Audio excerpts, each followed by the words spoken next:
Today, we're going to talk about something that can totally change the game for you in meetings. We're going to dive into a few simple, really strategic phrases that can transform your presence and authority. Look, this isn't about being the loudest person in the room. It's about being the one who's actually heard. So let's get right into it. So let me ask you something and be honest. Have you ever been sitting in a meeting? This brilliant idea just pops into your head, but something holds you back. You hesitate, the moment just kind of slips away, and you stay quiet. It's a super frustrating feeling, isn't it? Well, if that sounds familiar, you are definitely not alone.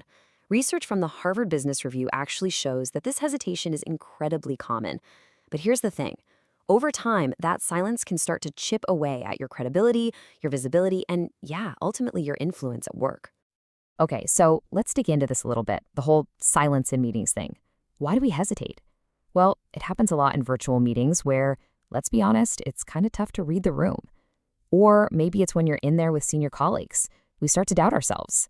But as we've just seen, the cost of that silence is very, very real. But here's the good news. You don't need some massive personality transplant to fix this. The key, and this is what we're covering today, is that small, really intentional changes in how you say things can make all the difference. It's about building that confidence through steady, consistent participation. All right, enough about the problem. Let's get to the good stuff, the confidence game changer. We're going to shift from just understanding the problem to learning some real actionable solutions. Let's dive into the exact phrases that are going to help you move from hesitation to confident participation. First up, let's talk about authority. This is all about how to speak with real clarity and, conviction, how to establish your credibility, even when you don't have every single answer. So, picture this. Someone throws a tough question at you and you just don't have the complete answer right then and there. Instead of kind of fumbling or just saying, I don't know, you can use this phrase. We call this move the authoritative acknowledgement. And it's brilliant, right? It masterfully reframes that uncertainty. You're not admitting a weakness, you're just stating a fact that you need more info. All while confidently staying in control and steering clear of weak phrases like, well, I might be wrong, but. And the benefits here? Oh, they're huge. You keep your authority, you get to share what you do know, and you show everyone you're on top of it by signaling you'll follow up. And most importantly, you're not undermining your own position. It's such a powerful way to handle those curveballs. Okay, next scenario, disagreement. This can feel so risky, right? Especially if you're in a room with your manager or other senior people. Well, this phrase is your ticket to navigating it smoothly and, believe it or not, constructively.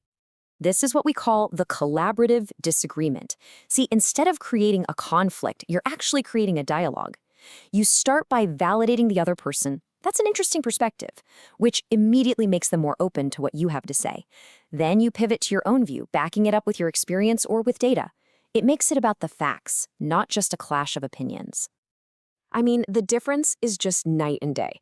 On one hand, you have, I disagree. Boom, conversation over. It feels like a fight. But that strategic response on the right, it opens the door. It says, hey, we're on the same team here. Let's figure this out together. That tiny shift is just incredibly powerful. All right, let's keep this momentum going. Our next phrase is all about making that huge shift from being someone who just reacts to problems to being someone who proactively solves them. This is the solution-oriented stance. And think about it. Literally anyone can point out a problem. That's the easy part.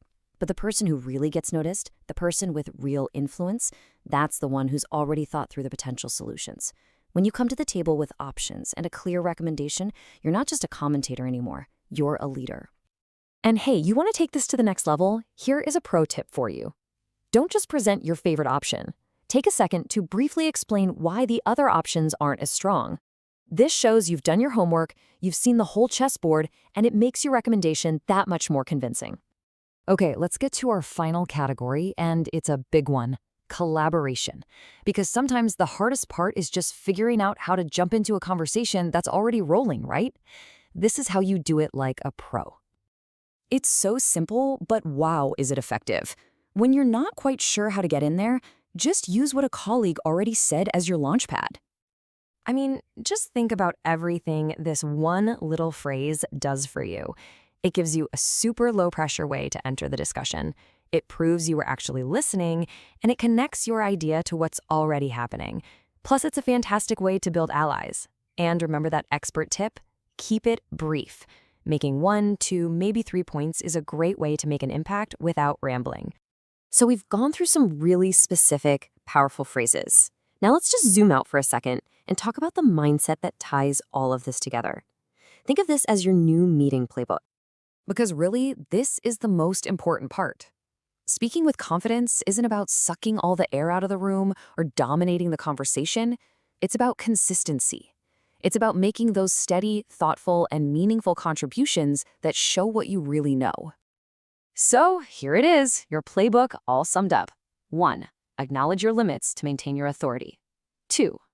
Disagree, but do it constructively to keep the dialogue flowing. 3.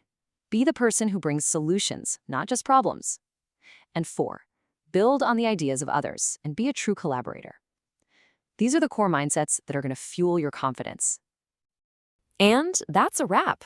You've got the tools. You've got the playbook. Now the only thing left to do is actually put them into practice. So I'll leave you with this question to chew on. In your very next meeting, which conversation will you change first?